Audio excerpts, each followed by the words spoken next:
ഹസൻ കർക്കഡാഗ് സംവിധാനം ചെയ്ത് 2015 ഇറങ്ങിയ ഒരു ടർക്കിഷ് ഹൊറർ മിസ്റ്ററി ത്രില്ലർ ചിത്രമാണ് ഡബ്ബെ 6 ദി റിട്ടേൺ. ഇതോടെ ഡബ്ബെ എന്ന ചിത്രത്തിൻ്റെ ഇതുവരെ ഇറങ്ങിയ എല്ലാ പാട്ടും കംപ്ലീറ്റ് ആവാൻ പോവുകയാണ്.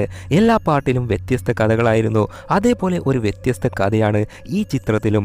എല്ലാറ്റിനും ഒടുവിൽ ഒരു മൈൻഡ് ബ്ലോയിങ് ട്വിസ്റ്റ് കൂടി ഈ ചിത്രത്തിലുണ്ട്. പിന്നെ എല്ലാ വീഡിയോയിലും ഞാൻ പറയുന്ന പോലെ പേടിയുള്ളവർ ഒന്ന് കരുതിയിരുന്നോളൂ.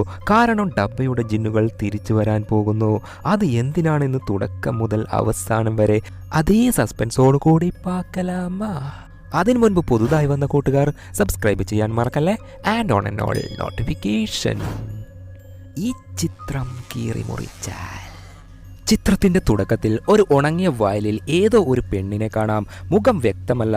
എന്നെ ഈ നാട്ടുകാർ കല്ലെറിഞ്ഞ് കൊന്നുകൊണ്ടിരിക്കുകയാണ് എന്ന് അവൾ പറയുകയാണ്. ഇപ്പോൾ മറ്റൊരിടത്ത് നല്ല മഴ.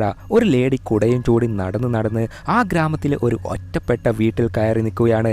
ഇവളുടെ മുഖവും വ്യക്തമല്ല. അതൊരു ഹഞ്ചുബാക്കുമ എന്നൊരു മന്ത്രവാദിയുടെ വീടായിരുന്നു. ആ ലേഡി വന്നത് ഒരാൾക്ക് കൂടോത്രം ചെയ്യണം എന്ന് മന്ത്രവാദിയോട് പറയാനാണ്.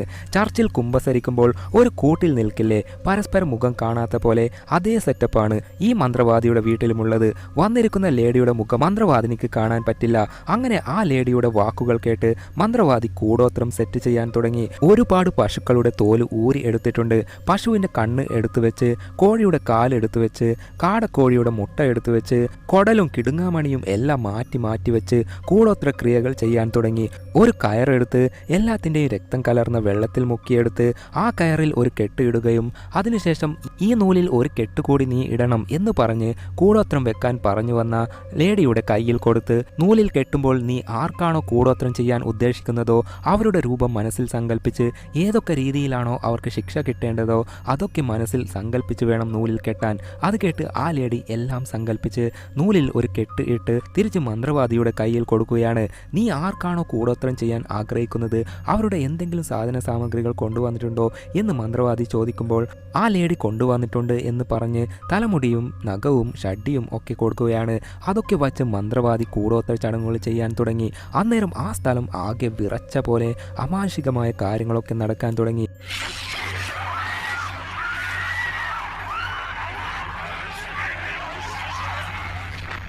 അങ്ങനെ അല്പം കഴിഞ്ഞപ്പോൾ അവിടം ശാന്തമാവുകയും മന്ത്രവാദി പറയുന്നു, നീ പറഞ്ഞ പ്രകാരം കൂടോത്രം കംപ്ലീറ്റ് ചെയ്തിട്ടുണ്ട്. ഇനി മുതൽ കൂടോത്രം ഫലിച്ചു തുടങ്ങും. അത് കേട്ട് സന്തോഷത്തോടെ ആ ലേഡി കുറച്ച് പൈസ എടുത്തിട്ട് മന്ത്രവാദിക്ക് കൊടുക്കുകയാണ്. പണത്തിന് വേണ്ടി കൂടോത്രം ചെയ്യുന്ന ഒരു മന്ത്രവാദിയാണ് ഹഞ്ചുബാക്കുമ.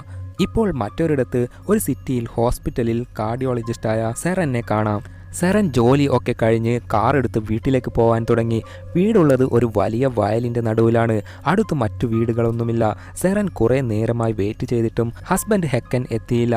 അതിനാൽ ഹെക്കനെ കോൾ ചെയ്ത് എവിടെയാ മനുഷ്യ എന്ന് ചോദിക്കുമ്പോൾ ഞാൻ ഇപ്പോൾ വരാണ്ടേ എന്ന് പറയുകയാണ്. യഥാർത്ഥത്തിൽ ഹെക്കൻ വേറെ ഒരു പെണ്ണുമായി ഡിങ്കോൾഫി ബന്ധത്തിലാണുള്ളത്. മറ്റൊരു കാര്യം എന്തെന്നാൽ തൻ്റെ ഹസ്ബൻഡിൻ്റെ ഡിങ്കോൾഫി ബന്ധം സെറന് അറിയാം. എന്നാൽ ഒന്നും അറിയാത്ത പോലെ നടിക്കുകയാണ് പാവം സെറൻ. സെറന് അമ്മയും അനിയത്തിയുമുണ്ട്. അവർ വേറെ നാട്ടിലാണുള്ളത്. അമ്മയുടെ ഒരു ഫോൺ കോൾ വരികയും മോളെ നിന്നോട് ഒരു പ്രധാന കാര്യം പറയാനുണ്ട് എന്ന് പറയുമ്പോൾ ആ അമ്മ പിന്നെ ഐല എവിടെ എന്ന് സെറൻ തിരിച്ചു ചോദിക്കുകയാണ്. ഐല മീനല്ല, സെറൻ്റെ അനിയത്തിയാണ്. അമ്മയ്ക്കാണെങ്കിൽ കുറച്ച് മനോനില തെറ്റിയതുപോലെയാണ്. അതിനാലാണ് അമ്മ പറയാൻ വന്ന കാര്യം മൈൻഡ് ചെയ്യാതെ ഐലയെ അന്വേഷിച്ചത്. എന്നാൽ ഇപ്പോൾ ഫോൺ കട്ടാവുകയാണ്. അന്നേരം ഒരു ശബ്ദം. അതെന്താ ആ ശബ്ദം എന്ന് മനസ്സിലാവാതെ മെഴുകുതിരി കത്തിച്ചു പോയി നോക്കുമ്പോൾ അവിടെ അമ്മയുടെ രൂപം പ്രേതത്തെ പോലെ ഇരിക്കുന്നതായി കാണുകയാണ്. ഇതേ സമയം മറ്റൊരിടത്ത് 2 പോലീസുകാർ ഒരു വീടിനകത്തേക്ക് പോവുകയാണ്. എന്തിനാണെന്ന് വെച്ചാൽ ആ വീട്ടിൽ നിന്നും എന്തൊക്കെയോ ശബ്ദങ്ങൾ കേൾക്കുന്നു എന്ന് പറഞ്ഞ് അയൽവാസികൾ പോലീസിൽ കംപ്ലൈൻറ്റ് കൊടുത്തിരുന്നു. അക്കാര്യം അന്വേഷിക്കാനാണ് പോലീസുകാർ പോകുന്നത്. ഇപ്പോൾ സെറൻ്റെ വീട്ടിൽ സെറൻ വീട് ചുറ്റി കണ്ണാടിയൊക്കെ നോക്കി നിൽക്കെ ഇപ്പോൾ മറ്റേ സ്ഥലത്ത് വീട്ടിൽ കയറിയ പോലീസ് ഒരു ബെഡ്റൂമിൽ പോയി നോക്കുമ്പോൾ അവിടെ ഒരു വയസ്സായ മുത്തശ്ശി മരിച്ചു കിടക്കുന്ന കാഴ്ച കാണുകയാണ്. അന്നേരം സെറന്റെ പുറകിലൂടെ സെറന്റെ അനിയത്തി വന്ന് അവർ നമ്മുടെ അമ്മയെ കൊന്നു എന്ന് പറയുകയാണ്. അത് കേട്ട് സെറൻ തിരിഞ്ഞു നോക്കുമ്പോൾ അനിയത്തിയെ കാണാനില്ല. അവൾക്കൊരു ഇല്യൂഷൻ പോലെ തോന്നിയതാണ്. എന്നാൽ പെട്ടെന്ന് ഒരു പ്രേതം വന്ന് പേടിപ്പിക്കുകയാണ്. ആ പ്രേതം സെറൻ്റെ അമ്മയുടേതാണ്. അതൊക്കെ കണ്ട് പെട്ടെന്ന് സെറൻ ഞെട്ടി ഉണരുമ്പോഴാണ് അതൊരു സ്വപ്നമാണെന്ന് മനസ്സിലാവുന്നത്. അന്നേരം പോലീസിൻ്റെ ഒരു ഫോൺ കോൾ, നിന്റെ അമ്മയുടെ ബോഡി നേരത്തെ ഞങ്ങൾ കണ്ടതായും അമ്മ വാ തുറന്ന പോലെ മരിച്ചു കിടക്കുന്നതായി കണ്ടു എന്നൊക്കെ പറയുകയാണ്. നേരത്തെ പോലീസുകാർ പോയത് സെറൻ്റെ അമ്മയുടെ വീട്ടിലേക്കായിരുന്നു. അങ്ങനെ സെറൻ തൻ്റെ ഭർത്താവിനെയും കൂട്ടി ഒരു ഹോസ്പിറ്റലിലേക്ക് യാത്രയാവുകയാണ്. അമ്മ മരിച്ചുപോയി. അനിയത്തിയെ കാണാനാണ് പോകുന്നത്.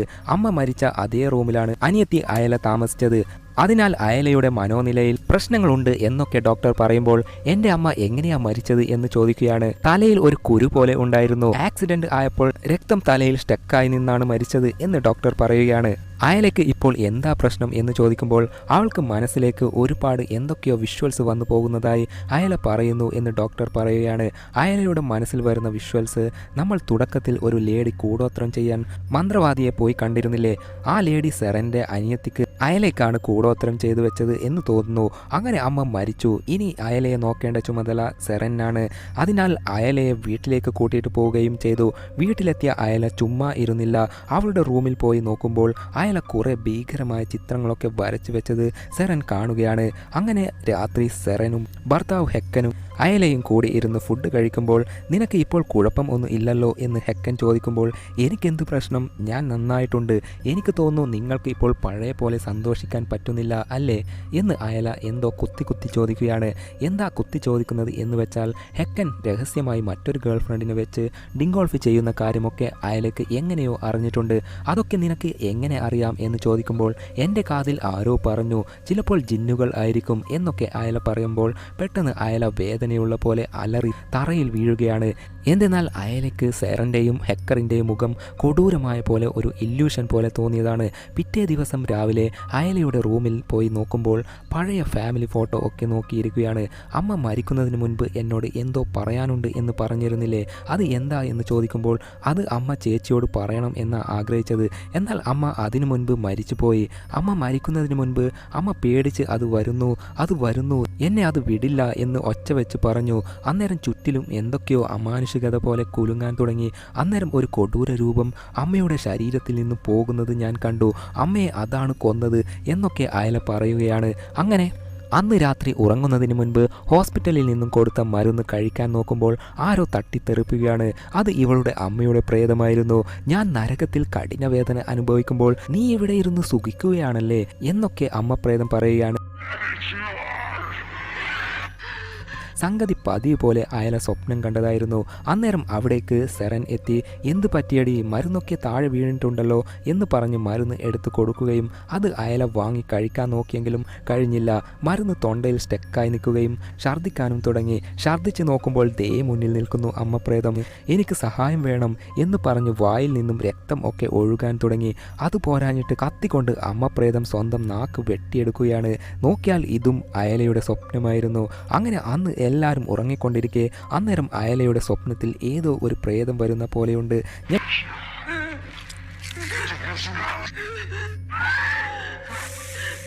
ഞെട്ടി ഉണർന്ന് നോക്കുമ്പോൾ ഡോർ ആരോ തുറക്കുന്നത് കാണുകയാണ്.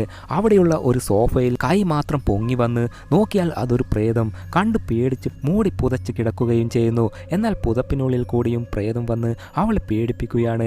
ആകെ പേടിച്ച് അലറിയതും ആ ശബ്ദം കേട്ട് ആദ്യം സെറൻ എഴുന്നേറ്റ് ഓടിപ്പോവുകയും പുറകിലൂടെ ഹെക്കനും ഓടിപ്പോയി നോക്കുമ്പോൾ അയല ഹാളിൽ ഒരു ശരീരം മനുഷ്യൻ്റെ ആണോ മൃഗത്തിൻ്റെ ആണോ എന്നറിയില്ല അൽഫാം കഴിക്കുന്ന പോലെ മാന്തി കീറിപ്പറിച്ച് കഴിച്ചുകൊണ്ടിരിക്കുകയാണ്.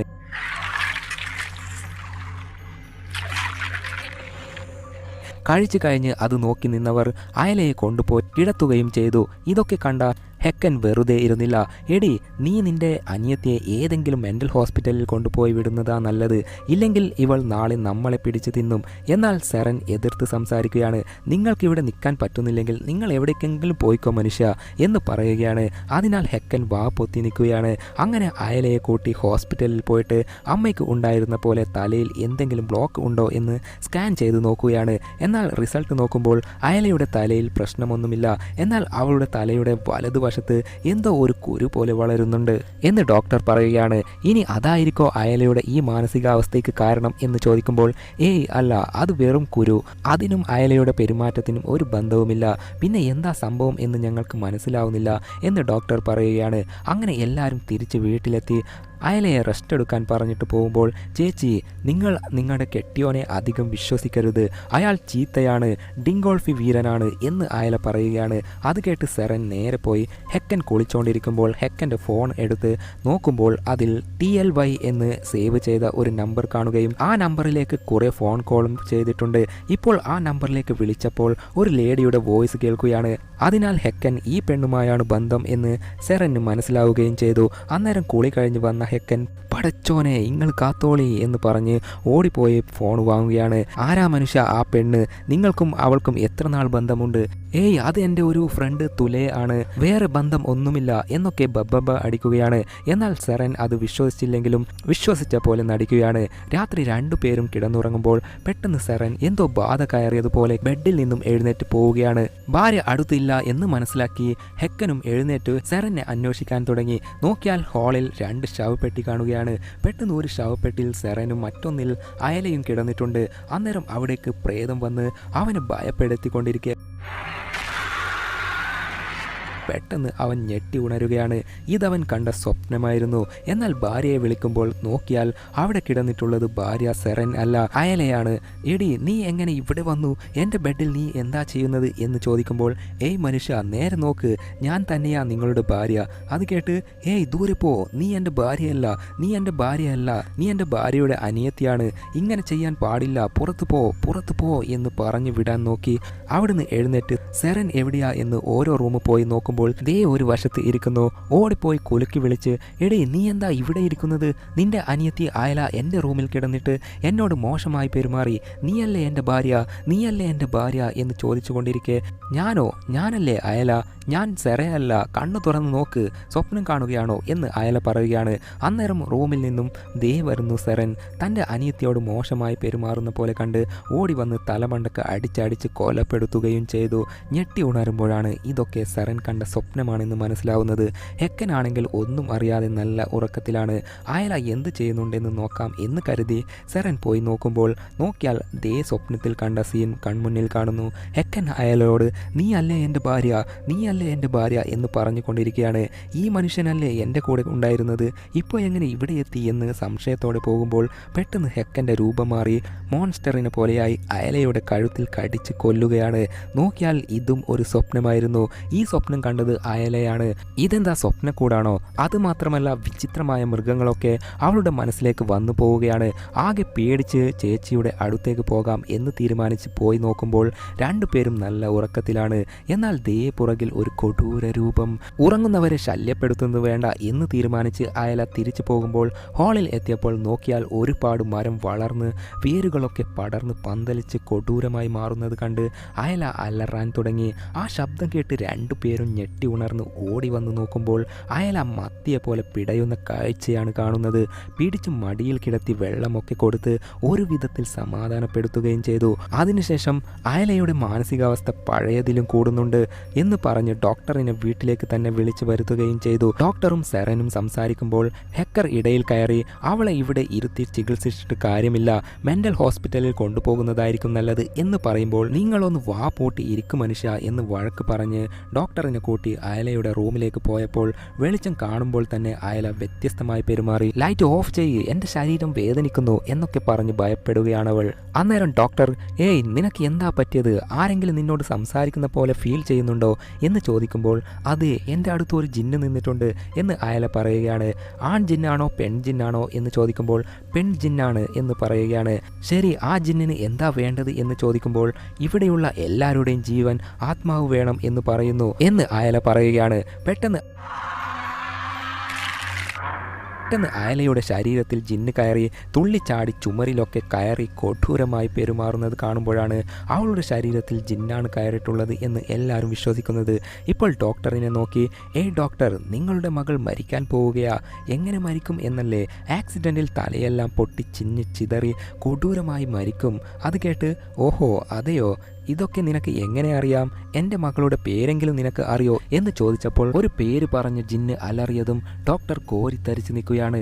അതുമാത്രമല്ല, ഇവിടെയുള്ള എല്ലാവരെയും ഞാനാണ് കൊല്ലാൻ പോകുന്നത് എന്ന് വരെ ജിന്ന് പറഞ്ഞു പോവുകയും അയല അവിടെ മയങ്ങി വീഴുകയും ചെയ്യുന്നു. അതിനുശേഷം കാര്യങ്ങൾ ഡിസ്കസ് ചെയ്യാൻ തുടങ്ങി. ഈ ഡോക്ടറിനെ ഇവർക്ക് ഒരുപാട് വർഷമായി അറിയാവുന്ന ഡോക്ടറാണ്. ഏയ് ഡോക്ടർ, നിങ്ങൾ എന്തിനാ പേടിക്കുന്നത്? നിങ്ങളുടെ മകളുടെ പേര് അല്ലല്ലോ അയല പറഞ്ഞത്. അത് കേട്ട് അവൾ പറഞ്ഞത് എൻ്റെ മകളുടെ പേര് തന്നെയാണ്. ഞാൻ ആദ്യമായി മകൾക്കിട്ട പേര് അതായിരുന്നു. എന്നാൽ മകൾ ആ പേര് ഇഷ്ടമില്ല എന്ന് പറഞ്ഞാണ് പുതിയ പേര് അവൾ കണ്ടുപിടിച്ച് ഇട്ടത്. അതിനാൽ അയല പറഞ്ഞതുപോലെ എല്ലാം നടക്കുമോ എന്നൊരു ഭയം എനിക്കുണ്ട്.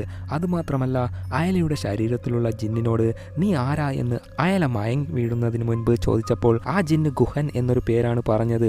അതിനാൽ ഗുഹൻ ആരാണെന്ന് നമ്മൾ അന്വേഷിച്ച് കണ്ടെത്തണം എന്ന് ഡോക്ടർ പറയുകയാണ്. എന്നാൽ ഹെക്കൻ അതൊന്നും വിശ്വസിക്കുന്നില്ല.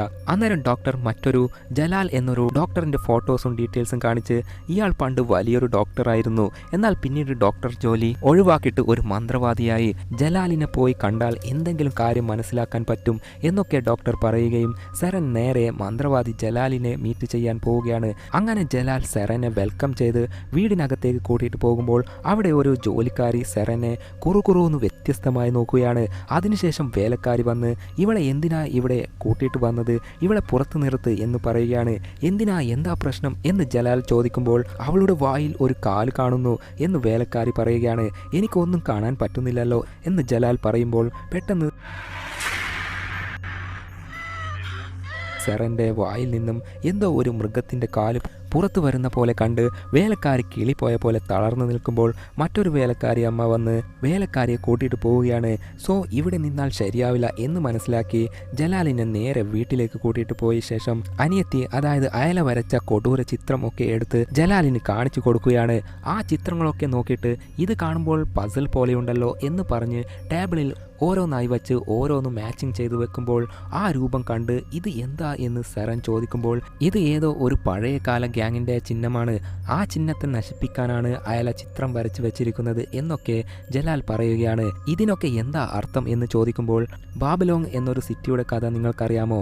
ലോകാവസാനം ഉണ്ടായാൽ ഇങ്ങനെയായിരിക്കും ഉണ്ടാവുക എന്ന് ബാബിലോങ് എന്ന സിറ്റിയിൽ നടന്ന ഒരു ദുരന്തം എല്ലാവരും ചർച്ച ചെയ്തിട്ടുണ്ട്. അത് സംബന്ധിച്ച് കുറേ സിനിമയും റിലീസായിട്ടുണ്ട്.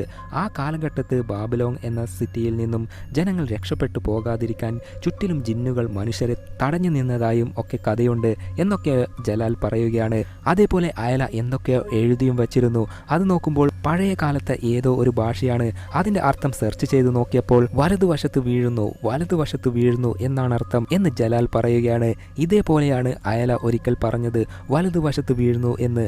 എന്താണ് വീഴുന്നത് എന്ന് ഇവർക്ക് ഇപ്പോഴും മനസ്സിലായിട്ടില്ല. സോ ഇനി എന്താ പരിപാടി?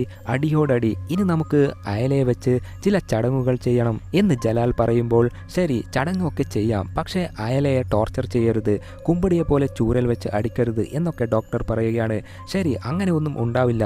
അതിനുശേഷം നേരെ അയലയുടെ റൂമിലേക്ക് പോയി എൻ്റെ പേര് ജലാൽ എന്ന് പറഞ്ഞ് അയലയെ പരിചയപ്പെടുത്തുമ്പോൾ മനസ്സിലായി, നിങ്ങളെക്കുറിച്ച് എനിക്ക് എല്ലാം അറിയാം എന്ന് ജിന്ന് കയറിയ അയല പറയുകയാണ്.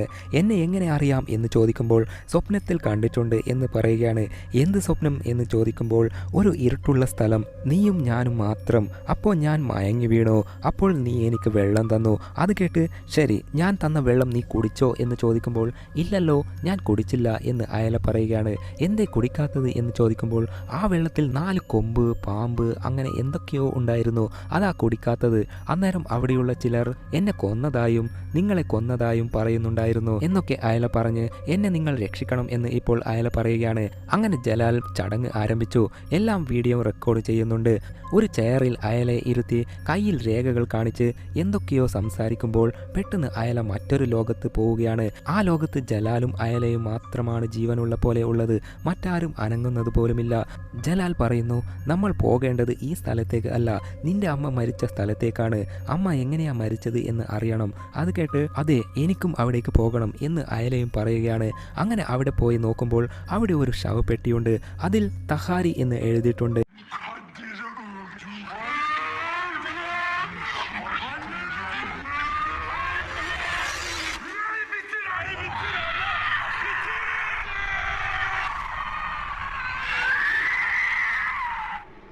അന്നേരം അവിടേക്ക് മറ്റൊരു രൂപം വന്ന് കൊല്ല്, നിന്റെ അമ്മയെ കൊല്ല്, തഹാരിയെ കൊല്ല് എന്ന് പറയുകയാണ്. ഇതേ നേരം റിയൽ ലൈഫിൽ മന്ത്രവാദി അയലയെ പിടിച്ച് കണ്ണു തുറക്ക് എന്ന് പറയുമ്പോൾ പെട്ടെന്ന് അയല അലറുമ്പോൾ അവിടെ ഭീകരമായ ശബ്ദം ഉണ്ടാവുകയും മന്ത്രവാദിനിയെ തെറിപ്പിച്ച് വിടുകയും ചെയ്യുന്നു. നോക്കിയാൽ അയല ചെയറിൻ്റെ മേലെ ബാലൻസ് ചെയ്ത് നിൽക്കുകയാണ്. അതുമാത്രമല്ല അവളുടെ കൈ അവൾ തന്നെ കടിച്ച് തിന്നുകയും ചെയ്യുന്നു. അതിനാൽ രക്തം ഛർദ്ദിച്ചു കൊണ്ടിരിക്കെ ഒടുവിൽ ആംബുലൻസിനെ വിളിച്ച് ഹോസ്പിറ്റലിലേക്ക് ഷിഫ്റ്റ് ചെയ്യുകയും ചെയ്തു. ഇതൊക്കെ കണ്ട ഡോക്ടർ ജലാലിനെ വഴക്ക് പറയാൻ തുടങ്ങി. അയലയ്ക്ക് എന്തെങ്കിലും പറ്റിയാൽ അതിന് കാരണം നീയായിരിക്കും എന്ന് പറഞ്ഞു പോവുകയാണ്. അന്നേരം സെറൻ വന്ന് തഹാരി എന്ന പേരല്ലേ കിട്ടിയത്, ആ പേരിൻ്റെ രഹസ്യം എന്താണെന്ന് നമ്മൾ കണ്ടുപിടിക്കണം എന്ന് പറയുമ്പോൾ അതിന് നിന്റെ അമ്മയുടെ ഗ്രാമത്തിലേക്ക് തന്നെ പോകണം എന്ന് മന്ത്രവാദി പറയുകയാണ്. അങ്ങനെ മന്ത്രവാദിയും സെറനും യാത്ര ചെയ്ത് അമ്മയുടെ വീട്ടിലേക്ക് എത്തുകയും ചെയ്തു. അവിടെ സെർച്ച് ചെയ്യുമ്പോൾ ചുമരിൽ ആ ചിഹ്നം കാണുകയാണ്, 4 വശത്തും കൊമ്പുള്ള പോലത്തെ ചിഹ്നം. ഈ ചിഹ്നമാണ് അയല കൊടൂര രൂപത്തിൽ വരച്ചത്. അതിൽ ഒരു വശത്ത് മരിച്ചുപോയ അമ്മയുടെ ഫോട്ടോ, മറ്റൊരു വശത്ത് തഹാരി എന്ന പെണ്ണിൻ്റെ ഫോട്ടോയും ഒട്ടിച്ചു വച്ചിട്ടുണ്ട്. അതേപോലെ അവിടെ ഒരു മന്ത്രക്കടലാസം ഉണ്ട്. അതിൽ അമ്മ എങ്ങനെ മരിക്കണം, വായിൽ നിന്നും രക്തം വന്ന് മരിക്കണം എന്ന് എഴുതിയിട്ടുണ്ട്. അതിൽ എഴുതിയിരിക്കുന്ന രീതിയിലാണ് അമ്മ മരിച്ചതും. പൊതുവെ ഇങ്ങനെയുള്ള മന്ത്രക്കടലാസിൽ അത് എഴുതിയ മന്ത്രവാദിയുടെ പേരും സിഗ്നേച്ചറും ഉണ്ടാവും. അത് മന്ത്രവാദി കണ്ടുപിടിക്കുകയും ചെയ്തു. ആ കൂടോത്ര മന്ത്രക്കടലാസ് എഴുതിയത് ഹഞ്ചു ബാക്കുമ എന്ന മന്ത്രവാദിയാണ്. ഹഞ്ചു ബാക്കുമ എന്ന മന്ത്രവാദിയാണ് നമ്മൾ തുടക്കത്തിൽ കണ്ടത്. അങ്ങനെ ജലാൽ ഒരു ഫ്രണ്ടിനെ വിളിച്ച് ഹഞ്ചു ബാക്കുമ എന്നൊരു മന്ത്രവാദിയുണ്ട്, അയാളുടെ അഡ്രസ്സ് കണ്ടുപിടിക്ക് എന്ന് പറഞ്ഞ് ഏൽപ്പിച്ച് സംസാരിച്ചു കൊണ്ടിരിക്കെ നോക്കിയാൽ സെറനെ കാണാനില്ല. അന്വേഷിച്ച് പോകുമ്പോൾ പെട്ടെന്ന് മുന്നിൽ വന്ന് ഇവിടെ നമ്മളല്ലാതെ വേറെ ആരോ ഉണ്ട് എന്ന് പറഞ്ഞ് വെപ്രാളപ്പെട്ട് പേടിച്ച് കരയുമ്പോൾ ജലാൽ ആ റൂമിൽ പോയി നോക്കുമ്പോൾ ആരോ ആക്രമിക്കുന്ന പോലെ അമാനുഷികത ഫീൽ ചെയ്യുകയും രണ്ടുപേരും ആ സ്ഥലം കാലിയാക്കാൻ തുടങ്ങി. പോയിക്കൊണ്ടിരിക്കെ ഒരു ഫ്രണ്ടിനെ നേരത്തെ കോൾ ചെയ്തിരുന്നില്ലേ, അവനെ മീറ്റ് ചെയ്ത് ഹഞ്ചു ബാക്കുമ എന്ന മന്ത്രവാദിയുടെ അഡ്രസ്സ് കണ്ടുപിടിച്ച് മന്ത്രവാദിയുടെ വീടിന് മുന്നിൽ പോയി ഡോറിൽ തട്ടി വിളിച്ചപ്പോൾ ദേ വരുന്നു ഹഞ്ചു ബാക്കുമ. ആരാ, എന്ത് വേണം എന്ന് ചോദിച്ചതേ ഓർമ്മയുള്ളൂ. ജലാൽ ഓന്റെ കഴുത്ത് പിടിച്ച് അകത്ത് കൊണ്ടുപോയി കൈയും കാലും വായും എല്ലാം കെട്ടിക്കിടത്തുകയും ചെയ്തു. ഇവൻ ആർക്കാണ്, എന്തിനാണ് കൂടോത്രം ചെയ്തത് എന്ന് ഇവൻ അത്ര പെട്ടെന്ന് തുറന്ന് പറയില്ല. പറയിപ്പിക്കേണ്ട രീതിയിൽ പറയിപ്പിക്കണം. അതൊക്കെ കണ്ടു നിൽക്കാൻ നിനക്കാവില്ല, നീ പുറത്ത് നിൽക്ക് എന്ന് ഫ്രണ്ടുകാരൻ പറഞ്ഞ് സെറനെ പുറത്തേക്ക് പറഞ്ഞുവിട്ട് ഫ്രണ്ടുകാരനും ജലാലും ഹഞ്ചു ബാക്കുമയെ ചറപ്പറാന്ന് അടിച്ച് പറയടാ, ആരാ കൂടോത്രം ചെയ്യാൻ നിന്നെ ഏൽപ്പിച്ചത് എന്ന് ചോദിച്ചെങ്കിലും ഞാൻ പറയില്ല എന്ന ഭാവത്തിൽ തലയാട്ടുകയാണ്. അന്നേരം ഓന്റെ ഒരു പല്ല് പറിച്ചെടുത്ത് നീ പറഞ്ഞില്ലെങ്കിൽ നിന്റെ ഓരോ പല്ലും പറിച്ചെടുക്കും എന്ന് പറഞ്ഞപ്പോൾ വേറെ വഴിയില്ലാത്തതിനാൽ ഹഞ്ചു ബാക്കുമ കാര്യങ്ങൾ പറയാൻ തുടങ്ങി. പൊതുവെ ഞാൻ കസ്റ്റമറിനെ നേരിട്ട് കാണാറില്ല, എൻ്റെ അസിസ്റ്റൻറ്റിനെ വിട്ടാണ് കൂടോത്രം എല്ലാം വെപ്പിക്കുന്നത്. കസ്റ്റമർ വീട്ടിൽ വന്നാൽ പോലും എൻ്റെ മുഖം അവർ കാണില്ല, അതേപോലെ കസ്റ്റമറിൻ്റെ മുഖം ഞാനും കാണാറില്ല. ശരി, എവിടെയാ നിൻ്റെ അസിസ്റ്റൻ്റ് എന്ന് ചോദിക്കുമ്പോൾ അടുത്ത റൂമിലുണ്ട് എന്ന് പറഞ്ഞതും പെട്ടെന്ന് പുറത്തു നിന്നും സെറൻ അലറുന്ന ശബ്ദം കേൾക്കാൻ തുടങ്ങി. ഓടിപ്പോയി എന്ത് പറ്റി എന്ന് ചോദിക്കുമ്പോൾ അകത്തേക്ക് പോ, അകത്ത് ഒരു ആപത്ത് എന്ന് പറഞ്ഞതും അകത്തേക്ക്, അതായത് അസിസ്റ്റൻറ്റിൻ്റെ റൂമിലേക്ക് പോയി നോക്കുമ്പോൾ അസിസ്റ്റൻ്റ് കൊടൂരമായി കൊല്ലപ്പെട്ട് കിടക്കുകയായിരുന്നു. അതേപോലെ അവിടെ 2 പെരുമ്പാമ്പ് ഡിങ്കോൾഫ് ചെയ്യുകയായിരുന്നു. ആ ഡിങ്കോൾഫി നോക്കി നിന്ന ശേഷം അസിസ്റ്റന്റിന്റെ കാര്യം തീർന്ന് ഇനി എന്ത് ചെയ്യും എന്നറിയാതെ ഹഞ്ചു ബാക്കുമയുടെ അടുത്തേക്ക് പോയി നോക്കുമ്പോൾ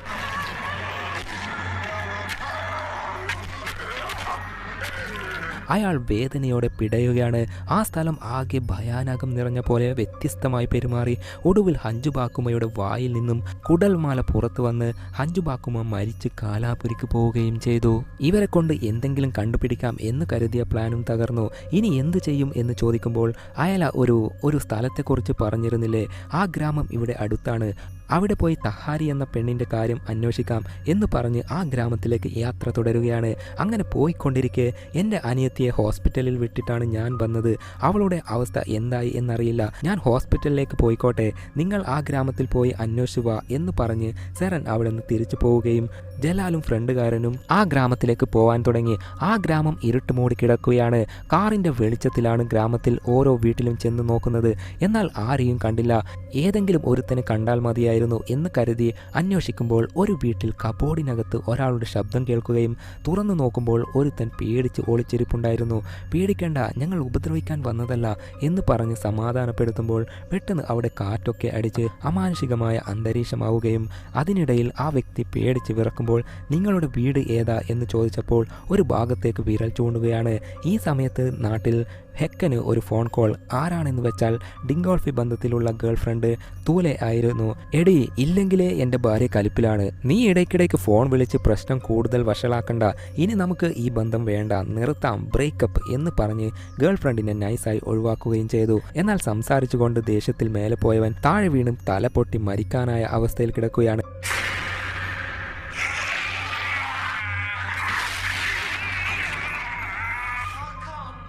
പെട്ടെന്ന് അയല പിശാച്ച് പിടിച്ചവളെ പോലെ വന്ന് ഹെക്കറിൻ്റെ കഴുത്ത് കടിച്ച് തിന്നുകയാണ്. എന്നാൽ നോക്കിയാൽ അത് ഹെക്കൻ കണ്ട ഒരു സ്വപ്നമായിരുന്നു.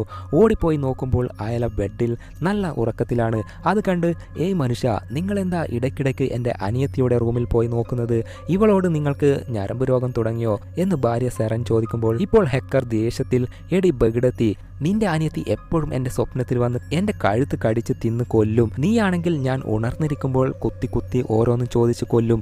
എനിക്ക് മതിയായി, ഞാൻ പോകുന്നു എന്ന് പറഞ്ഞ് ഒരൊറ്റ പോക്ക്. ഇപ്പോൾ ജലാൽ ആ ഗ്രാമത്തിൽ നിന്നും കണ്ട ആ വ്യക്തിയെ കൂട്ടിയിട്ട് ആ വ്യക്തിയുടെ വീട്ടിലേക്ക് ലക്ഷ്യമാക്കി പോവുകയാണ്. അതിനിടയിൽ ഈ ഗ്രാമം എന്തേ ഇങ്ങനെ എന്ന് ചോദിക്കുമ്പോൾ ആ വ്യക്തി പറയാൻ തുടങ്ങി, കുറച്ചു വർഷം മുൻപ് ഈ ഗ്രാമത്തിലേക്ക് ഒരു പെൺകുട്ടി വന്നു. ആ പെണ്ണിന്റെ പേരാണ് തഹാരി. അവൾ എനിക്ക് നല്ലൊരു ഫ്രണ്ടായിരുന്നു. ഞാൻ ഒരു പെണ്ണുമായി ഇഷ്ടത്തിലായിരുന്നു. എന്നാൽ വീട്ടുകാർ കല്യാണത്തിന് എതിരെ നിന്നു. അക്കാര്യം ഞാൻ തഹാരിയോട് പറഞ്ഞതും, രാത്രി നീ എൻ്റെ വീട്ടിലോട്ട് വാ, കല്യാണം ഒരു പ്രശ്നവും ഇല്ലാതെ നടക്കാൻ എന്ത് ചെയ്യണം എന്ന് ഞാൻ പറഞ്ഞു തരാം എന്ന് തഹാരി എന്നോട് പറഞ്ഞു.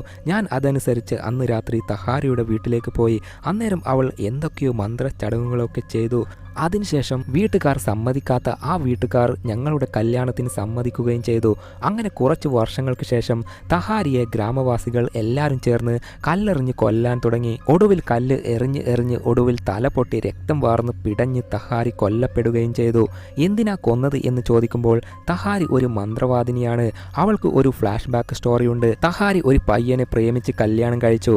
എന്നാൽ കല്യാണം കഴിഞ്ഞതിന് ശേഷമാണ് മനസ്സിലാവുന്നത് ആ പയ്യന് കല്യാണത്തിന് മുൻപ് മറ്റൊരുത്തിയുമായി പ്രണയം ഉണ്ടായിരുന്നു എന്ന്. എന്നാൽ ആ പെണ്ണ് തരികിടയാണ് എന്ന് മനസ്സിലാക്കിയാണ് അവളുമായി ബ്രേക്കപ്പ് ചെയ്തത്. എന്നാൽ ആ പെൺകുട്ടി പ്രണയത്തിൽ പരാജയപ്പെട്ടതിനാൽ ഭയങ്കര ദേഷ്യത്തിലാവുകയും ചെയ്തു. അതേപോലെ ആ പയ്യൻ തഹാരിയെ കല്യാണം കഴിച്ചപ്പോൾ പഴയ ലവറിന് കൂടുതൽ ദേഷ്യം വരികയും ഞാൻ കിടക്കേണ്ട സ്ഥലത്ത് തഹാരി കിടക്കുന്നു എന്നൊരു അസൂയയും കുശുമ്പുമൂത്ത് നാട്ടുകാരോട് ഓരോന്നും തഹാരിയെക്കുറിച്ച് ഇല്ലാത്തത് കള്ളക്കഥ ഒക്കെ പറഞ്ഞു പരത്താൻ തുടങ്ങി. തഹാരി തൻ്റെ ബോയ് ഫ്രണ്ടിനെ മയക്കി എടുത്ത് കല്യാണം കഴിച്ചതാണ് എന്നൊക്കെ. അത് നാട്ടുകാർ വിശ്വസിക്കുകയും ചെയ്തു. അങ്ങനെ ഒരിക്കൽ തഹാരിയെ ആദ്യമായി കല്ലെറിഞ്ഞത് അവളാണ്. അതിൻ്റെ പുറകെ നാട്ടുകാരും കല്ലെറിയാൻ തുടങ്ങി. അങ്ങനെയാണ് പാവം തഹാരി കൊല്ലപ്പെട്ടത്. എന്നാൽ ഒരു പെണ്ണ് മറ്റൊരു പെണ്ണിനെ കുറിച്ച് മോശമായി പറഞ്ഞാൽ അത്ര പെട്ടെന്ന് നാട്ടുകാർ അത് വിശ്വസിക്കില്ല. അറ്റ്ലീസ്റ്റ് 2-3 പേരെങ്കിലും ഒരുമിച്ച് പറഞ്ഞാൽ മാത്രമല്ലേ വിശ്വസിക്കൂ. അതിനാൽ തഹാരിയെക്കുറിച്ച് മറ്റൊരു വ്യക്തി കൂടി മോശമായി പറയാൻ തുടങ്ങി. അതാരാ എന്ന് വെച്ചാൽ തഹാരിയെ വൺ സൈഡായി പ്രേമിച്ച മറ്റൊരു പയ്യനാണ്. എന്നാൽ അവനെ തഹാരിക്ക് ഇഷ്ടമല്ലായിരുന്നു. ഒരു വശത്ത് തഹാരിയുടെ ഹസ്ബൻഡിനെ സ്നേഹിച്ച പെണ്ണും മറ്റേ വശത്ത് തഹാരിയെ സ്നേഹിച്ച പയ്യനും. ഇവർ 2 പേരും ചേർന്നാണ് പ്ലാൻ ചെയ്ത് തഹാരിയെ കൊല്ലാൻ പ്ലാൻ ചെയ്ത് നാട്ടുകാരോട് കള്ളക്കഥകൾ പറഞ്ഞ് വിശ്വസിപ്പിച്ച് കല്ലെറിഞ്ഞ് കൊല്ലിപ്പിച്ചത്. സോ തഹാരിയുടെ മരണത്തിന് കാരണം 2 പേരാണ്. ഒന്ന് തഹാരിയുടെ ഹസ്ബൻഡിനെ പ്രേമിച്ച പെണ്ണും മറ്റൊന്ന് തഹാരിയെ പ്രേമിച്ച പയ്യനും. അതേപോലെ തഹാരി മരിക്കുന്നതിന് മുൻപ് എൻ്റെ വീട്ടിൽ വന്ന് ഒരു ടാപ്പ് തന്നിരുന്നു. ഞാൻ മരിച്ചാൽ ഇത് ഉപകാരപ്പെടും എന്ന് അവൾ പറഞ്ഞിരുന്നു. അങ്ങനെ പറഞ്ഞ് ഇപ്പോൾ അയാൾ തഹാരി നൽകിയ ടാപ്പ് എടുത്ത് കൊടുക്കുകയും ജലാൽ അതെടുത്ത് പ്ലേ ചെയ്യാൻ തുടങ്ങി. ഇവളാണ് തഹാരി. എൻ്റെ മേൽ ഒരു തെറ്റുമില്ല. കള്ളക്കഥകളുണ്ടാക്കി എൻ്റെ ഹസ്ബൻഡിനെ എന്നിൽ നിന്നും പിരിച്ചു.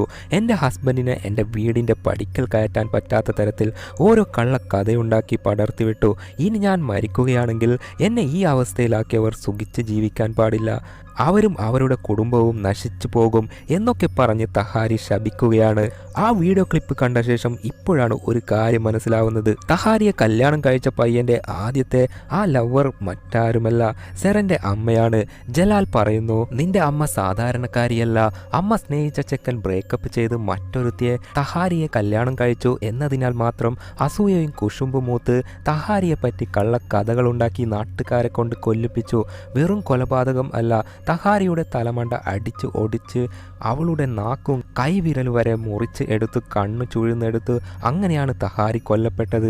ഇതൊക്കെ നേരിട്ട് കണ്ടത് തഹാരിയുടെ ഫ്രണ്ടുകാരനായ ജാഫർ എന്ന ഇയാളാണ് എന്നൊക്കെ പറയുമ്പോൾ ജാഫറും അതെ, എല്ലാ തെറ്റും ചെയ്തത് നിന്റെ അമ്മയാണ് എന്ന് സമ്മതിക്കുകയും ചെയ്തു.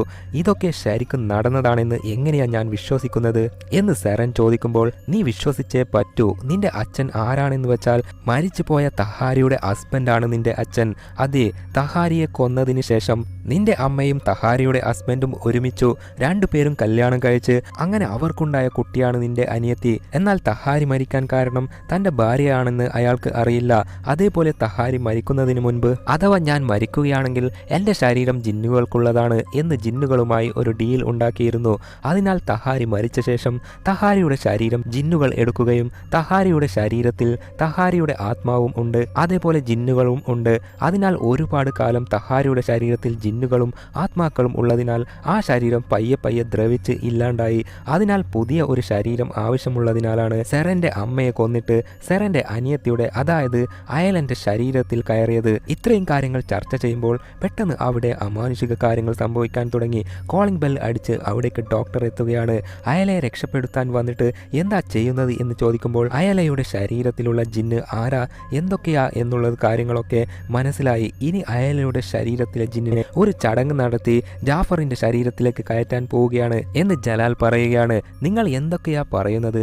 ഇതൊക്കെ നടക്കുന്ന കാര്യമാണോ? ഇതൊക്കെ ഞാൻ വിശ്വസിക്കണം അല്ലേ? ഡോക്ടർ മാത്രം അല്ല, ഹെക്കനും അത് വിശ്വസിക്കുന്നില്ല. അന്നേരം നീ വിശ്വസിക്കണം എന്ന് ആരാ പറഞ്ഞത്? താഴെ കിടക്കുന്നത് എൻ്റെ അനിയത്തി. നിനക്ക് ഇവിടെ എന്ത് കാര്യം? പോയി നിന്റെ ഗേൾ ഫ്രണ്ടിൻ്റെ അടുത്ത് പോയി ഡിങ്കോൾഫ് ചെയ്യ്, അതാ നിനക്ക് നല്ലത് എന്ന് സെറൻ കലിപ്പിൽ പറഞ്ഞ് തൻ്റെ ഹസ്ബൻഡിനെ, ഹെക്കനെ അവിടെ നിന്ന് വിരട്ടി വിടുകയാണ്. അന്നേരം വീണ്ടും അവിടെ അമാനുഷികത നടക്കാൻ തുടങ്ങി. എന്താ സംഭവം എന്ന് ചോദിക്കുമ്പോൾ നമ്മൾ ഇതുവരെ സംസാരിച്ചതൊക്കെ ജിന്നുകൾ കേട്ട് കാണും എന്ന് പറഞ്ഞ് ഇനി സമയം കളയാനില്ല എന്ന് പറഞ്ഞ് നേരെ അയലയുടെ അടുത്തേക്ക് പോകുമ്പോൾ അയല പ്രേതത്തെ പോലെ അങ്ങോട്ടും ഇങ്ങോട്ടും പറക്കുകയാണ്.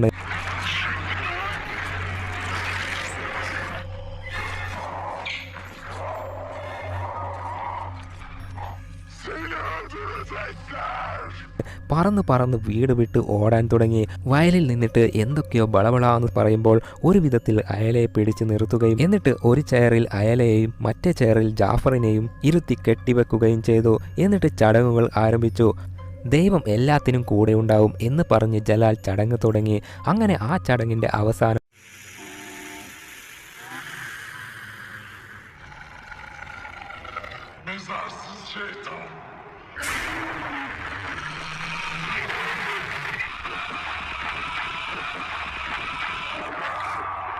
അയലയുടെ ശരീരത്തിൽ കയറിയ ജിന്നുകളൊക്കെ നേരെ ജാഫറിൻ്റെ വായിലൂടെ അകത്തേക്ക് പോവുകയും ചെയ്തു. അതോടെ ജാഫർ മയങ്ങി വീഴുകയും ചെയ്തു. അതേപോലെ ഇപ്പോൾ അയലയ്ക്ക് സുഖം പ്രാപിക്കുകയും ചെയ്തു. അതിനാൽ അവൾ വീടിനകത്ത് റൂമിൽ കൊണ്ടുപോയി റെസ്റ്റ് എടുക്കാൻ വിടുകയാണ്. ഡോക്ടർ ചെക്ക് ചെയ്ത് അയല ഇപ്പോൾ നോർമലാണെന്ന് പറയുകയും ജലാലിനോട് ഒരു ക്രഷ് തോന്നുകയും ചെയ്യുന്നു. ശരി, എല്ലാം കഴിഞ്ഞു, ഇതിന് ഫീസ് എത്ര വേണം എന്ന് ചോദിക്കുമ്പോൾ എനിക്ക് ഒന്നും വേണ്ട, പകരം അയലയുടെ ശരീരത്തിലെ ജിന്നിനെ സ്വന്തം ശരീരത്തിലേക്ക് കയറ്റാൻ സമ്മതിച്ച ജാഫറിന് എന്തെങ്കിലും പണം കൊടുക്ക്. ജാഫർ കഷ്ടപ്പെട്ടാണ് ജീവിക്കുന്നത്, പണത്തിന് വേണ്ടിയാണ് ജാഫർ എല്ലാം സമ്മതിച്ചത് എന്ന് ജലാൽ പറയുകയാണ്. ഇത്രയും കഷ്ടപ്പെട്ട് ജലാൽ ചെയ്ത ജോലിക്ക് പൈസ പോലും വാങ്ങാതെ ഒരു നന്മ ചെയ്ത് അങ്ങനെ അവിടുന്ന് യാത്ര പറഞ്ഞ് വീട്ടിലേക്ക് തിരിച്ചു പോയി ജലാൽ കിടന്നുറങ്ങുകയാണ്. എന്നാൽ ജാഫറിനെ അവൻ്റെ ഗ്രാമത്തിലേക്ക് തിരിച്ചു കൊണ്ടുവിടാൻ ജലാലിൻ്റെ ഫ്രണ്ടിനെ ഏൽപ്പിച്ചിരുന്നു. ആ ഫ്രണ്ടുകാരൻ ജാഫറിനെ കൊണ്ടുവിട്ട ശേഷം തിരിച്ചു വരുമ്പോൾ ജലാലിനെ ഫോൺ വിളിച്ച്, ഏയ് ജലാലെ, ഞാൻ ജാഫറിനെ നീ പറഞ്ഞ പോലെ അവൻ്റെ ഗ്രാമത്തിലേക്ക് തന്നെ കൊണ്ടുവിട്ടു.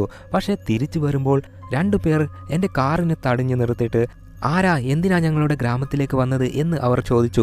ഞാൻ പറഞ്ഞു, അത് ഇവിടെ മരിച്ച തഹാരിയുടെ ഫ്രണ്ടിനെ ജാഫറിനെ തിരിച്ചു കൊണ്ടുവിടാൻ വന്നതാ എന്ന്. അന്നേരം ആ ഗ്രാമവാസികൾ പറയുക, എന്ത് ജാഫറോ? അങ്ങനെ ഒരുത്തൻ ഈ ഗ്രാമത്തിൽ ഇപ്പോൾ ജീവിച്ചിരിപ്പില്ലല്ലോ.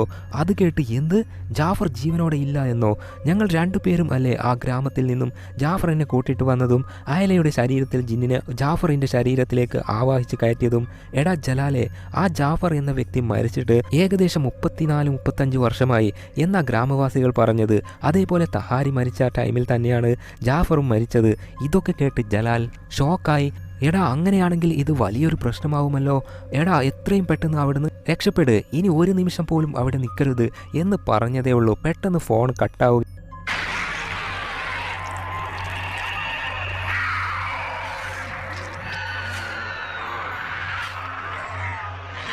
ഒരു ജിന്ന് ചാടി അവനെ ആക്രമിച്ച് കടിച്ച് പറിച്ചെടുത്ത് കൊലപ്പെടുത്തുകയും ചെയ്തു.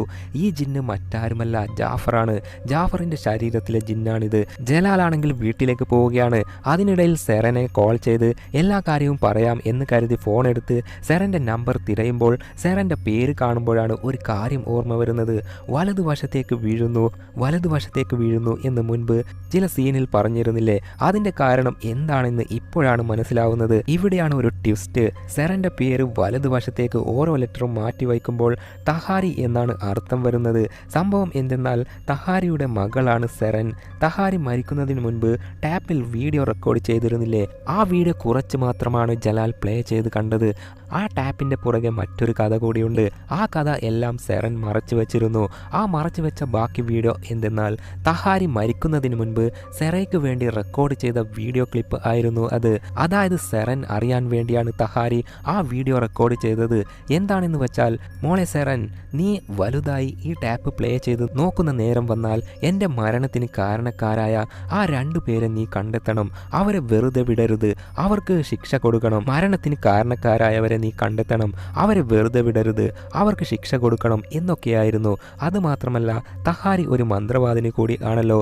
അതിനാൽ ഓരോ മന്ത്രവിദ്യയും എങ്ങനെ ചെയ്യണം എന്ന് കൂടി തഹാര വീഡിയോയിൽ റെക്കോർഡ് ചെയ്തു വെച്ചിരുന്നു. അങ്ങനെ ആ വീഡിയോ എല്ലാം കണ്ട് മനസ്സിലാക്കിയ സെറൻ തൻ്റെ അമ്മയെ ഗുരുവായി കണ്ട് മന്ത്രവിദ്യകൾ എല്ലാം പഠിച്ചു വച്ചിരുന്നു.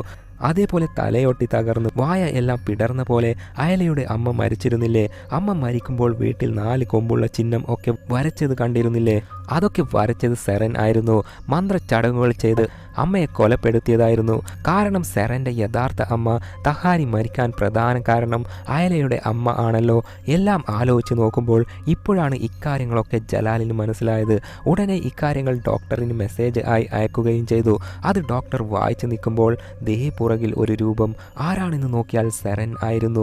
അന്നേരം ജലാൽ അയച്ച മെസ്സേജ് വായിച്ചിട്ട് ഡോക്ടർ അതേപോലെ സെറനോട് പറഞ്ഞപ്പോൾ, ഞാൻ തന്നെയാടി എല്ലാം ചെയ്തത്. എൻ്റെ അമ്മയെ കൊന്നവരെ ഇഞ്ചിഞ്ചായി കൊല്ലണം എന്നത് മാത്രമാണ് എൻ്റെ ലക്ഷ്യം. ഒന്നിനെയും ഞാൻ വെറുതെ വിടില്ല എന്ന് പറഞ്ഞ് ഡോക്ടറിൻ്റെ കഴുത്തിൽ പിടിച്ച് കുത്തി നിലത്തിട്ടപ്പോൾ അവിടേക്ക് അയല വരികയാണ്. ശരീരത്തിൽ ജിന്ന് കയറിയിട്ടുണ്ട്. ഡോക്ടറിനെ കടിച്ച് തിന്ന് എന്ന് പറഞ്ഞതും അയലയുടെ ശരീരത്തിലുള്ള ജിന്ന് ഡോക്ടറിനെ കടിച്ച് തിന്നാൻ തുടങ്ങി. ഇപ്പോൾ ജലാൽ യാത്ര ചെയ്ത് വീട്ടിൽ എത്തിയപ്പോൾ അമാനുഷികമായ കാര്യങ്ങളൊക്കെ നടക്കുകയാണ്. ഇതുവരെ മരിച്ച എല്ലാവരുടെയും ബോഡി അവിടെയുണ്ട്. പെരുമ്പാമ്പിൻ്റെ ഡെഡ് ബോഡിയും അവിടെയുണ്ട്. എല്ലാം കണ്ട് പേടിച്ച് ഓടാൻ നോക്കുമ്പോൾ ജിന്നുകൾ ചേർന്ന് ജലാലിനെ പിടിച്ച് കൈയും കാലും ഉടച്ച് വളരെ കൊടൂരമായി അങ്ങനെ ജലാലിനെയും കൊലപ്പെടുത്തുകയും ചെയ്തു. ജലാലിനെയും ഒരു ശവപ്പെട്ടിയിൽ കിടത്തി എല്ലാ ശവപ്പെട്ടിയും മൂടി വെക്കുകയാണ് സെറൻ. യഥാർത്ഥത്തിൽ എന്താ സംഭവിച്ചത് എന്ന് നോക്കിയാൽ തഹാരിയെ കള്ളക്കഥയുണ്ടാക്കി കൊന്നതല്ലേ? തഹാരിക്ക് ഒരു ചെറിയ കുഞ്ഞ് ഉണ്ടായിരുന്നു. അതാണ് സെറൻ. തഹാരി മരിച്ചതിനാൽ ചെറിയ കുഞ്ഞായിരുന്ന സെറനെ വളർത്താൻ ബുദ്ധിമുട്ടിയ സെറന്റെ അച്ഛൻ വീണ്ടും ഒരു കല്യാണം കഴിച്ചു. ആ കല്യാണം കഴിച്ചത് തഹാരിയെ കള്ളക്കഥയുണ്ടാക്കി പിരിച്ച് കൊലപ്പെടുത്തിയവളെ തന്നെയായിരുന്നു. അതായത് അച്ഛൻ്റെ എക്സ് ഗേൾഫ്രണ്ടിനെ. തഹാരിയെ കൊല്ലാൻ ഹഞ്ചുബാക്കുമ എന്ന മന്ത്രവാദിയെ ഉപയോഗിച്ച് കൂടോത്രം ഒക്കെ ചെയ്ത് എന്തൊക്കെയോ തരികിട കാട്ടിയാണ് ജനങ്ങളെ കൊണ്ട് തഹാരിയെ കൊല്ലിപ്പിച്ചത്. അതിനുശേഷം തഹാരിയുടെ ചെറിയ കുഞ്ഞിനെ, അതായത് സെറയെ സ്വന്തം മകളെ പോലെ നോക്കാൻ തുടങ്ങി. അതിനുശേഷം ഉണ്ടായ കുട്ടിയാണ് അയല. അങ്ങനെ എല്ലാം നല്ലതുപോലെ നടന്നുകൊണ്ടിരിക്കെ സെറൻ വളർന്നു ഒരു കാർഡിയോളജിസ്റ്റ് ഡോക്ടർ ആയി മാറി. ശേഷം സെറൻ ജനിച്ച നാട്ടിലേക്ക്, അമ്മയുടെ നാട്ടിലേക്ക് തന്നെ മെഡിക്കൽ ക്യാമ്പിന് പോകേണ്ടി വന്നു. അവിടെ വെച്ചാണ് തൻ്റെ അമ്മ റെക്കോർഡ് ചെയ്ത തഹാരി റെക്കോർഡ് ചെയ്ത ടാപ്പ് സെറയ്ക്ക് കിട്ടുന്നത്. അതിലൂടെ നടന്ന എല്ലാ കാര്യവും മനസ്സിലാക്കി തൻ്റെ അമ്മയെ കൊല്ലാൻ കാരണക്കാരായവരെ മനസ്സിലാക്കി മന്ത്രചടങ്ങുകൾ ചെയ്യേണ്ട രീതികളൊക്കെ മനസ്സിലാക്കി തൻ്റെ വളർത്തമ്മയെ കൂടോത്രം ചെയ്ത് കൊല്ലുകയും ചെയ്തു. ഇതാണ് സംഭവിച്ചത്. അമ്മയെ കൊന്നവർക്ക് നേരെയുള്ള ഒരു മകളുടെ പ്രതികാരമായിരുന്നു ഈ ചിത്രം. ഇതോടെ ഡബ്ബയുടെ 6 പാർട്ടും കംപ്ലീറ്റ് ആയിരിക്കുകയാണ്. നിങ്ങൾക്ക് 1 മുതൽ 6 വരെയുള്ള പാർട്ടിൽ ഏറ്റവും ഇഷ്ടപ്പെട്ട പാർട്ട് ഏതാണെന്ന് പറ്റുമെങ്കിൽ കമൻറ്റ് ചെയ്യാൻ മറക്കല്ലേ. Bye bye.